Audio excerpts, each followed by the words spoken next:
All right, next model of fitness is the 3 metabolic pathways. So you have phosphagen, glycolytic, and oxidative. They're just the fancy names for slightly different ways that we can produce energy and maintain energy. So a good way to think of this is in time domains. Okay, so the metabolic pathway is simply just another way that we can express energy. All right, so think of it that way. How we express energy, we've got 3 different zones.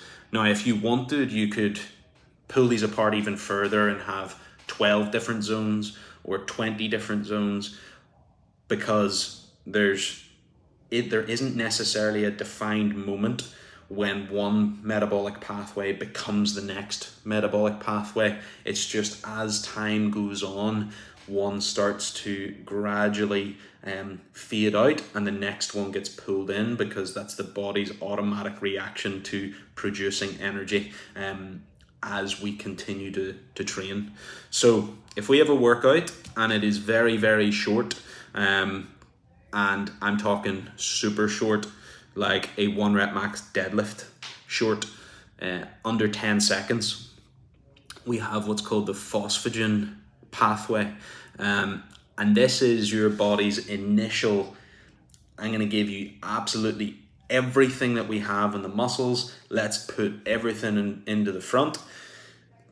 And it's going to be maximum intensity for that 10-second or less period of time. You can also call this the phosphocreatine pathway.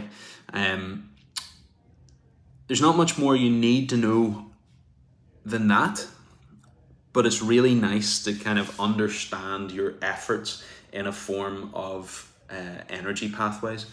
So another few examples of the phosphocreatine pathway is like a 100-meter sprint. The best in the world are doing it under 10 seconds. So they are using everything from this phosphocreatine pathway for that 10 seconds or less. And we've already talked about the deadlift there as well. The second pathway is the glycolytic pathway. Another name for this is going to be the lactate pathway. You've maybe heard the sayings, oh, my lactate threshold is very low. If people find they can't kind of dig in when it gets really burny, that lactic feeling.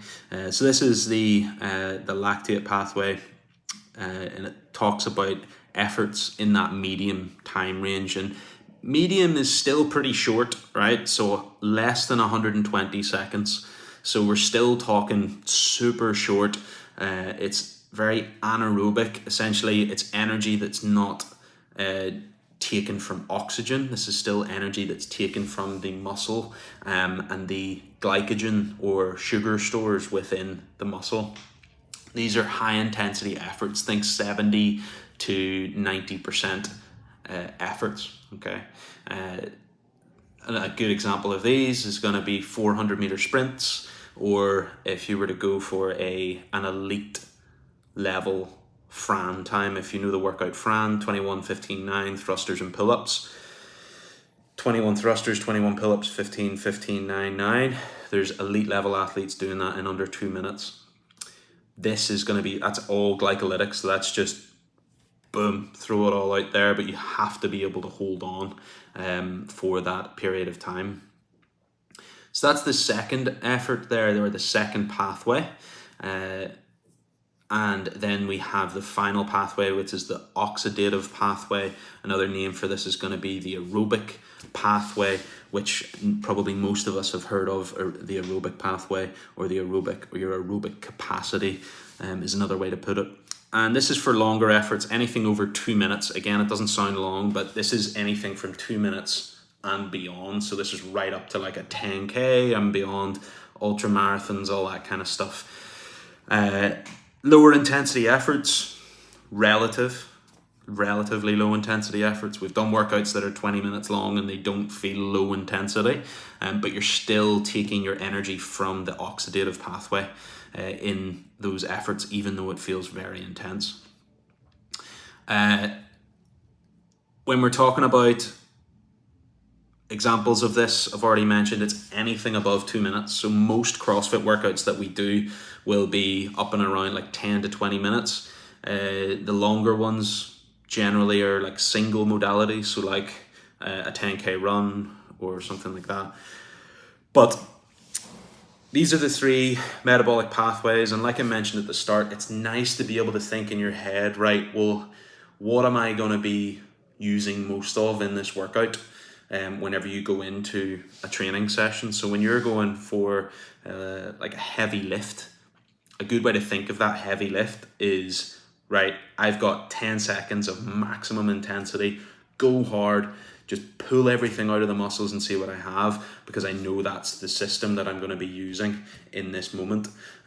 You're not going to be breathing that heavy whenever you do that, but you will feel completely zapped because your body has just produced a massive amount of force to lift that barbell off the floor or run that 100 meters. Might be breathing fast after that, but not as fast as if you ran a 400 or an 800 meter time trial, for example, because you're starting to work into that oxidative pathway. So guys, one last thing I'll touch on in this, and you've maybe alluded to them in different videos or whatever. You'll have different muscle fibers that will be used for each of these efforts.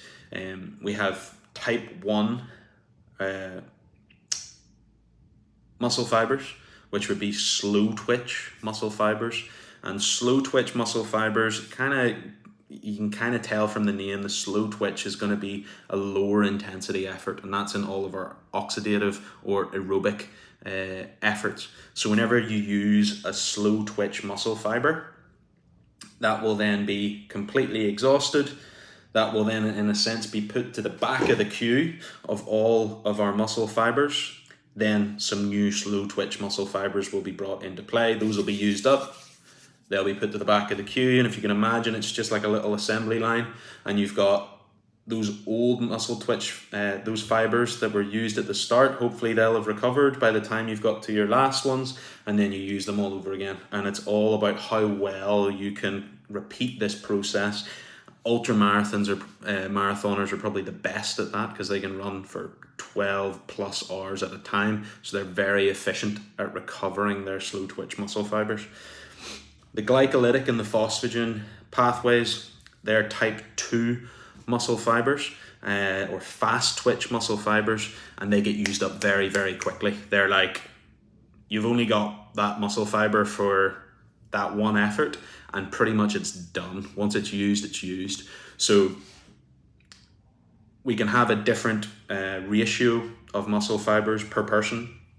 Most people are like 50-50. So for me personally, I would probably be a little bit more fast twitch muscle fiber than slow twitch. But by and large, it would probably be like 60-40 on the fast twitch side of things. Some people are the complete opposite, like we talked about with like marathoners or triathletes, where they would be much more slow twitch fibers, so up around like 80% or more slow twitch and very, very little fast twitch. That's why you'll see, for example, 100-meter sprinters. They are massive, like they look incredible because they're so fast twitch. They need bigger muscles to physically house more of those fast twitch muscle fibers, so they can use them up in that 100-meter dash. If you tried to get them run that 100 meters again, they'll be nowhere near their time because they've just used everything up in that 100-meter sprint. So that's where I would kind of come at, guys, with that stuff. I find that, again, super interesting. We could be a little more nerdy about it. We can dig into it a little further, but that's kind of the overview of that stuff. I hope you found it useful or helpful / interesting. and I'll speak to you soon. Bye.